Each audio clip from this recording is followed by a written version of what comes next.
Everyone, welcome to my channel. Previous ವೀಡಿಯೋಸಲ್ಲಿ ತಿಳಿಸಿದಂಥ ಮಾಹಿತಿ ಎಲ್ಲ ನಿಮಗೆ ಉಪಯುಕ್ತ ಆಗಿದೆ ಅಂದ್ಕೊಳ್ತೀನಿ. ಸ್ವಿಚ್ ವರ್ಡ್ಸ್ ಇರ್ಬೋದು, ಏಂಜಲ್ ನಂಬರ್ಸ್ ಇರ್ಬೋದು, ಈ ಎಲ್ಲ ಮೆಥಡನ್ನು ಯೂಸ್ ಮಾಡಿ ಏನೆಲ್ಲ ರಿಸಲ್ಟ್ಸ್ ಬರ್ತಾ ಇದೆ ನಿಮಗೆ ಖಂಡಿತ ಶೇರ್ ಮಾಡಿ. ನಿಮ್ಮ ಒಪಿನಿಯನ್, ನಿಮ್ಮ ಪ್ರಶ್ನೆ ಏನೇ ಇದ್ದರೂ ಕಮೆಂಟ್ ಸೆಕ್ಷನಲ್ಲಿ ಕಮೆಂಟ್ ಮಾಡಿ. ಅದು ಬೇರೆಯವ್ರಿಗೆ ಒಂದು ಮೋಟಿವೇಶನ್ ಆಗುತ್ತೆ. ಮತ್ತು ನಿಮ್ಮ ಪ್ರಶ್ನೆ ಏನೇ ಇದ್ದರೂ ಕಮೆಂಟ್ ಮಾಡಿ, ನಿಮಗೆ ಆನ್ಸರ್ ಸಿಗುತ್ತೆ. ಇವತ್ತು ಕೂಡ ಒಂದು ಸ್ವಿಚ್ ವರ್ಡ್ ಬಗ್ಗೆ ತಿಳಿಸ್ತಾ ಇದ್ದೀನಿ. ಈಗ ತುಂಬ ಜನರ ಪ್ರಶ್ನೆ ಏನು ಅಂತಂದರೆ, ಈಗ ಸ್ವಿಚ್ ವರ್ಡ್ಸ್ ಎಲ್ಲ ಇಂಗ್ಲೀಷಲ್ಲಿರುತ್ತೆ, ನಮಗೆ ಕನ್ನಡದಲ್ಲಿ ಸ್ವಿಚ್ ವರ್ಡ್ಸ್ ಬೇಕು ಅಂತ. ಈಗ ಸ್ವಿಚ್ ವರ್ಡ್ ಹೇಗಿದೆ ಹಾಗೆ ಚಾಂಟಿಂಗ್ ಮಾಡಿದ್ರೇ ಅದರಲ್ಲಿ ನಮಗೆ ಫಾಸ್ಟ್ ರಿಸಲ್ಟ್ ಇರ್ಬೋದು. ಯಾವ ರೀತಿ ನಾವು ಅದನ್ನು ಅಪ್ಲೈ ಮಾಡಿರ್ತೀವಿ ಅದಕ್ಕೆ ತಕ್ಕಂಥ ರಿಸಲ್ಟ್ ಬರುತ್ತೆ. ಈಗ ಅಫರ್ಮೇಷನ್ಸನ್ನು ನಾವು ಟ್ರಾನ್ಸ್ಲೇಟ್ ಮಾಡ್ಕೋಬೋದು, ಆದರೆ ಸ್ವಿಚ್ ವರ್ಡ್ಸು ಪರ್ಟಿಕ್ಯುಲರ್ ವಿಚಾರಕ್ಕೆ ಯಾವ ರೀತಿ ಇದೆ ಅದೇ ರೀತಿ ನಾವು ಬಳಸಬೇಕಾಗತ್ತೆ. ಇದು ವೇದಿಕ್ ಸ್ವಿಚ್ ವರ್ಡ್ಸ್ ಅಂತ ಇದೆ.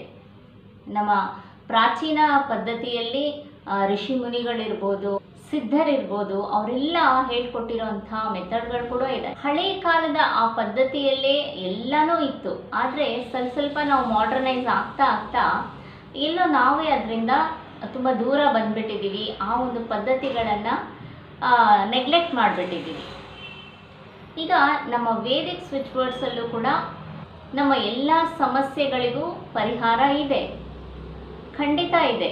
ಆದರೆ ಅದನ್ನು ಅಪ್ಲೈ ಮಾಡಿ, ಚೆನ್ನಾಗಿ ಪ್ರಾಕ್ಟೀಸ್ ಮಾಡಿ ರಿಸಲ್ಟ್ ಹೇಗೆ ತಗೋಬೇಕು ಅನ್ನೋದು ನಮ್ಮ ಕೈಯಲ್ಲಿರುತ್ತೆ.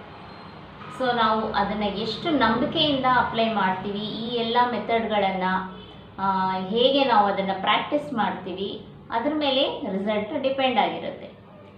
ಈಗ ವೇದಿಕ್ ಸ್ವಿಚ್ ವರ್ಡ್ಸಲ್ಲಿ ಕೂಡ ನಿಮಗೇನು ಪರಿಹಾರ ಬೇಕು ಆ ಸಮಸ್ಯೆಗೆ ತಕ್ಕಂಥ ಸ್ವಿಚ್ ವರ್ಡ್ಸ್ ಖಂಡಿತ ಇರುತ್ತೆ. ಈಗ ಕೆಲವೊಂದು ಮಂತ್ರಗಳಿರ್ಬೋದು, ನಾವು ಅದನ್ನು ಪದೇ ಪದೇ ಹೇಳ್ತಾ ಇದ್ದಾಗ ನಮ್ಮ ವೈಬ್ರೇಷನಲ್ ಫ್ರೀಕ್ವೆನ್ಸಿ ಅನ್ನೋದು ಚೇಂಜ್ ಆಗ್ತಾ ಬರುತ್ತೆ. ಆಗ ಏನಾಗುತ್ತೆ, ನಮ್ಮ ಆ ಒಂದು ಸಮಸ್ಯೆಯಿಂದ ನಾವು ಬೇರೆ ಕಡೆ ನಮ್ಮ ಎನರ್ಜಿ ಶಿಫ್ಟ್ ಆಗುತ್ತೆ, ಸೊಲ್ಯೂಷನ್ ಕಡೆ ಶಿಫ್ಟ್ ಆಗುತ್ತೆ. ಆಗ ಯಾವುದೇ ಮೆಥಡ್ ನಾವು ಅಪ್ಲೈ ಮಾಡಿದ್ರೂ ಏನೋ ಒಂದು ಸೊಲ್ಯೂಷನ್ ಕಡೆ ನಮ್ಮನ್ನು ಕರ್ಕೊಂಡು ಹೋಗ್ತಾ ಇರುತ್ತೆ. ತಕ್ಷಣ ಅದು ಸಾಲ್ವ್ ಆಗುತ್ತೆ ಅಂತ ಹೇಳೋಕ್ಕಾಗಲ್ಲ. ಸೊ ಎಷ್ಟೋ ವರ್ಷದಿಂದ ಇರುವಂಥ ಸಮಸ್ಯೆಗಳು ಅಲ್ಲೇ ಇರುತ್ತೆ, ಆದರೆ ಅದಕ್ಕೆ ಏನು ಪರಿಹಾರ, ಎಲ್ಲಿ ಪರಿಹಾರ ಇದೆ ಅನ್ನೋವಂಥ ಕಡೆ ಆ ಒಂದು ಡೈರೆಕ್ಷನ್ ಅನ್ನೋದು ಚೇಂಜ್ ಆಗ್ತಾ ಹೋಗುತ್ತೆ. ಸೊ ಹೀಗಾಗಿ ನಮ್ಮ ವೇದಿಕ್ ಸ್ವಿಚ್ ವರ್ಡ್ಸ್ ಇರ್ಬೋದು, ಕೆಲವೊಂದು ಮಂತ್ರಗಳಿರ್ಬೋದು, ಸೊ ಅದ್ರ ಬಗ್ಗೆ ಕೆಲವೊಂದು ಮಾಹಿತಿಗಳನ್ನು ತಿಳಿಸ್ತಾ ಹೋಗ್ತೀನಿ. ಇವತ್ತು ಪರ್ಟಿಕ್ಯುಲರ್ ಆರೋಗ್ಯ ಸಮಸ್ಯೆಗೆ ಒಂದು ಸ್ವಿಚ್ ವರ್ಡ್. ಈಗ ಆ ಆರೋಗ್ಯ ನಮಗೆ ಹೇಗೆ ಆಗ್ಬಿಟ್ಟಿದೆ ಅಂತಂದರೆ, ಡೈಲಿ ನಾವು ತಿನ್ನೋವಂಥ ಆಹಾರದಲ್ಲಿ ಕೆಮಿಕಲ್ಗಳು ಮಿಕ್ಸ್ ಆಗಿದೆ. ಸೊ ಅದು ನಮಗೆಲ್ಲ ಗೊತ್ತಿದ್ರೂ ಏನೂ ಮಾಡೋಕ್ಕಾಗಲ್ಲ, ಬೇರೆ ಆಪ್ಷನ್ ಇಲ್ಲದೆ ನಾವು ಅದೇ ಆಹಾರವನ್ನು ಸೇವಿಸುವಂಥ ಪರಿಸ್ಥಿತಿ ಬಂದಿದೆ. ಈಗ ತರಕಾರಿ ಇರ್ಬೋದು, ಹಣ್ಣುಗಳಿರ್ಬೋದು, ಯಾವುದೇ ಒಂದು ಆಹಾರ ಪದಾರ್ಥ ತಗೊಂಡ್ರೂ ಅದರಲ್ಲಿ ಕೆಮಿಕಲ್ ಅಂತೂ ಮಿಕ್ಸ್ ಆಗಿರುತ್ತೆ. ಸೊ ಈಗ ನಾವು ಏನು ಮಾಡಬೇಕು, ಸಾಕಷ್ಟು ತಿಂದ್ಬಿಟ್ಟಿದ್ದೀವಿ, ಕೆಮಿಕಲನ್ನು ಇಂಟೇಕ್ ತೊಗೊಂಡ್ಬಿಟ್ಟಿದ್ದೀವಿ. ಈಗ ಆ ಟಾಕ್ಸಿನ್ಸ್ ಎಲ್ಲ ನಮ್ಮ ದೇಹದಲ್ಲಿ ಕೂತ್ಕೊಂಡ್ಬಿಟ್ಟಿದೆ. ಸೊ ಅದರಿಂದ ಹೊಸ ಹೊಸ ಕಾಯಿಲೆಗಳಿರ್ಬೋದು, ಹೊಸ ಹೊಸ ಆರೋಗ್ಯ ಸಮಸ್ಯೆಗಳಿರ್ಬೋದು ಬರ್ತಾ ಇದೆ.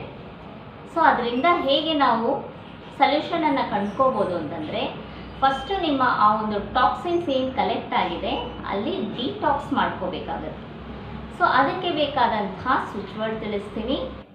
ಸೊ ನಿಮ್ಮ ದೇಹದಲ್ಲಿ ಇರೋವಂಥ ಟಾಕ್ಸಿನ್ಸ್, ಫಸ್ಟ್ ಇಂಟೆನ್ಷನ್ ಸೆಟ್ ಮಾಡ್ಕೊಳ್ಳಿ.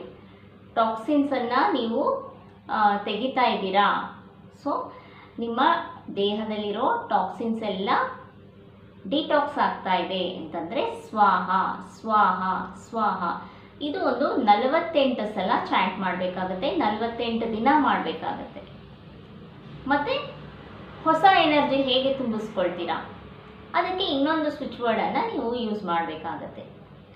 ಈಗ ಯಾವುದೇ ಒಂದು ಆಹಾರ ನೀವು ತಗೊಳ್ತಾ ಇದ್ದೀರಾ ಅಂತಂದಾಗ ಫಸ್ಟ್ ಆ ಒಂದು ಸ್ವಿಚ್ ವರ್ಡನ್ನು ಹೇಳಿಬಿಟ್ಟು ಆ ಆಹಾರ ಸೇವನೆ ಮಾಡಿದಾಗ ಅದರಲ್ಲಿ ಇರೋವಂತಹ ನೆಗೆಟಿವಿಟಿಯ ಆ ಒಂದು ಪ್ರಮಾಣ ಅನ್ನೋದು ಕಡಿಮೆ ಆಗುತ್ತೆ. ಒಂದು ದೈವಿಕವಾದ ಒಂದು ಎನರ್ಜಿ ಅದರಲ್ಲಿ ತುಂಬಿರುತ್ತೆ. ನೀವು ಸ್ವಿಚ್ ವರ್ಡನ್ನು ಹೇಳ್ತಾ ಹೇಳ್ತಾ ಸೊ ಆ ಒಂದು ಪಾಸಿಟಿವಿಟಿ ಅನ್ನೋದನ್ನು ತುಂಬಿಸಿ ನೀವು ಅದನ್ನು ತಗೊಳ್ತಾ ಇದ್ದೀರಾ ಅಂತಂದಾಗ ಸೊ ನಿಮ್ಮ ದೇಹಕ್ಕೆ ಅದು ಒಳ್ಳೆಯದನ್ನೇ ಮಾಡ್ತಾ ಇರುತ್ತೆ. ಸೊ ಇದಕ್ಕೆ ಸ್ವಿಚ್ ವರ್ಡ್ ಸಂಜೀವಿನಿ, ಸಂಜೀವಿನಿ, ಸಂಜೀವಿನಿ. ಇದನ್ನು ಚಾಂಟಿಂಗ್ ಮಾಡ್ತಾ ಇರಿ. ಊಟ ತಿಂಡಿ ಮಾಡೋವಾಗಿರ್ಬೋದು, ಕಾಫಿ ಟೀ ಕುಡಿತೀರಾ ಅಥವಾ ನೀರು ಕುಡಿಯೋವಾಗ ಕೂಡ ಸಂಜೀವಿನಿ ಅಂತ ಚಾಂಟಿಂಗನ್ನು ಮಾಡಿಬಿಟ್ಟು ಕುಡಿಯೋವಂಥದ್ದು. ಅಥವಾ ಅಡುಗೆ ಮಾಡ್ತಾ ಇದ್ದೀರಾ, ಅಡುಗೆ ಮಾಡೋವಾಗಲೂ ನೀವು ಸಂಜೀವಿನಿ ಚಾಂಟಿಂಗ್ ಮಾಡ್ತಾ ನೀವು ಅಡುಗೆ ಮಾಡಿದಾಗ ಏನಾಗುತ್ತೆ, ನಿಮ್ಮ ಫ್ಯಾಮಿಲಿ ಮೆಂಬರ್ಸ್ ಎಲ್ರಿಗೂ ಆ ಒಂದು ಎನರ್ಜಿ ಪಾಸ್ ಆಗುತ್ತೆ. ಎಲ್ಲರ ಒಂದು ಆರೋಗ್ಯನೂ ಸರಿ ಹೋಗ್ತಾ ಬರುತ್ತೆ. ಆ ಕೆಮಿಕಲಿಂದ ಏನೆಲ್ಲ ನಿಮಗೆ ಎಫೆಕ್ಟ್ ಆಗುತ್ತೆ ಸೊ ಅದು ಕಡಿಮೆ ಮಾಡ್ತಾ ಬರುತ್ತೆ. ಆ ಒಂದು ಸಾತ್ವಿಕವಾದ ಆಹಾರ ಮಾಡಿಬಿಡುತ್ತೆ. ನೀವೇನೇ ಒಂದು ಆಹಾರ ತಗೊಂಡ್ರೂ ಅದರಲ್ಲಿ ಒಂದು ದೈವಿಕವಾದ ಒಂದು ಎನರ್ಜಿಯನ್ನು ತುಂಬಿಡುತ್ತೆ. ಸಂಜೀವಿನಿ ಅನ್ನೋದನ್ನು ಚಾಂಟಿಂಗ್ ಮಾಡ್ತಾ ಮಾಡ್ತಾ ಸೊ ಅಡುಗೆ ಮಾಡೋವಾಗ ಈಗ ಅಡುಗೆ ಮಾಡಿ ಊಟ ಬಡಿಸ್ತೀರಾ ಆಗಲೂ ನೀವು ಚಾಂಟಿಂಗ್ ಮಾಡ್ಬೋದು. ಸೊ ಎಲ್ಲರಲ್ಲೂ ಆ ಒಂದು ಪಾಸಿಟಿವಿಟಿ ತುಂಬ್ತಾ ಬರುತ್ತೆ. ಈಗ ಸಣ್ಣ ಮಕ್ಕಳು ಇರ್ತಾರೆ ಅಥವಾ ಹಿರಿಯರು ಇರ್ತಾರೆ. ಸೊ ಎಲ್ರಿಗೂ ಈ ಒಂದು ಎಫೆಕ್ಟ್ ಏನಾಗ್ತಾ ಇದೆ ಆ ಆಹಾರದಿಂದ ಅದರ ಪ್ರಮಾಣ ಕಡಿಮೆಯಾಗಿ ಒಂದು ಒಳ್ಳೆಯ ಒಂದು ಪಾಸಿಟಿವ್ ಎನರ್ಜಿ ತುಂಬ್ತಾ ಬರುತ್ತೆ. ಸೊ ಇದನ್ನು 48 ದಿನ 48 ಸಲ ಚಾಂಟಿಂಗ್ ಮಾಡೋದನ್ನು ಪ್ರಾಕ್ಟೀಸ್ ಮಾಡ್ಕೊಳ್ಳಿ. ಸಂಜೀವಿನಿ ಅನ್ನೋದು ಯಾವಾಗ ಬೇಕಾದರೂ ನೀವು ಚಾಂಟ್ ಮಾಡ್ಬೋದು. ಅದಕ್ಕೇನು ಎಷ್ಟು ನಂಬರ್ಸ್ ಅಂತ ಏನು ಬೇಕಾಗಿಲ್ಲ. ಆದರೆ ಡಿಟಾಕ್ಸ್ ಮಾಡುವಾಗ ಸೊ ನಿಮ್ಮ ದೇಹದಲ್ಲಿ ಇರುವಂಥ ಟಾಕ್ಸಿನ್ಸನ್ನು ರಿಮೂವ್ ಮಾಡ್ತಾ ಇದ್ದೀರಾ ಅಂತಂದರೆ ಅದು ಸ್ವಾಹ ಸ್ವಾಹ ಅಂತ ಚಾಂಟಿಂಗ್ ಮಾಡಿ. 48 ಸಲ ಚಾಂಟ್ ಮಾಡಿ. ಆಗ ಏನಾಗುತ್ತೆ, ಆ ಒಂದು ನೀವು ಹೇಳ್ತಾ ಹೇಳ್ತಾ ಆ ವೈಬ್ರೇಷನಲ್ ಫ್ರೀಕ್ವೆನ್ಸಿ ಮ್ಯಾಚ್ ಆಗ್ತಾ ಹೋಗುತ್ತೆ. ಸೊ ನೀವು ತುಂಬ ಒಂದು ಉತ್ಸಾಹದಿಂದ ಏನೋ ಒಂದು ಹೊಸ ಚೈತನ್ಯ ನಿಮ್ಮಲ್ಲಿ ಬಂದಂಥ ಒಂದು ಫೀಲಿಂಗ್ ಬರುತ್ತೆ. ಸೊ ಡಿಟಾಕ್ಸ್ ಆಗ್ತಾ ಆಗ್ತಾ ತುಂಬ ಹಗುರವಾಗಿ ಫೀಲ್ ಆಗ್ತೀರಾ. ಸೊ ಖಂಡಿತ ಈ ಒಂದು ಮೆಥಡನ್ನು ಟ್ರೈ ಮಾಡಿ. ಸೊ ಇದರ ಬಗ್ಗೆ ಮುಂದಿನ ವೀಡಿಯೋಸಲ್ಲಿ ಇನ್ನಷ್ಟು ಮಾಹಿತಿ ತಿಳಿಸ್ತೀನಿ. ಚಾನಲ್ಗೆ ಸಬ್ಸ್ಕ್ರೈಬ್ ಮಾಡ್ಕೊಳ್ಳಿ. ನಿಮ್ಮ ಒಪಿನಿಯನ್ ಏನೇ ಇದ್ದರೂ ಕಮೆಂಟ್ ಸೆಕ್ಷನಲ್ಲಿ ಕಮೆಂಟ್ ಮಾಡಿ. Thank you.